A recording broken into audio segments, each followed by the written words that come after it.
ইনশাআল্লাহ। এই দেশ আল্লাহর ওলিদের দেশ, কথা বলেন ঠিক কি না? এই দেশে মানছে না ওলিগণ, এতে কোনো আছে? যদি ওলি আল্লাহর দেশে নাই তো তাইলে আমরা ধুতি কাপড় পরতাম, ধুতি কাপড়, কথা কন ঠিক না বেটে?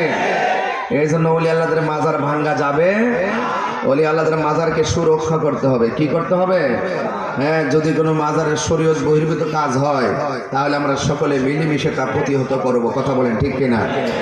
এই সাইডটা খুব ব্যথা করতেছে, এই সাইডটা খুব ব্যথা করতেছে, এই সাইড খুব ব্যথা করতেছে, এই দুইটা সাইড খুব ব্যথা, ধার খুব ব্যথা করতেছে, মাথার তালুটা খুব ব্যথা করতেছে।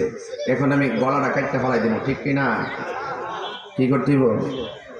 ওষুধ খাইতে হইব। এই তো সুন্দর বিদ্যালয় ছিল। মাদারা যদি কোনো অসামাজিক কাজ কেউ করে, গাঁজা টাঞ্জা খা, কোনো কোটাখানা দান, তো এইটারে ধরে কাছে বান্ধা রাখুন, কথা কন ঠিক না বেড়ে? আপনি এটারে জিদ করে যাই মাদার ভাঙ্গে লাইবেন, এটা তো বরদাস্ত করা যায় না, কথা কন ঠিক কিনা?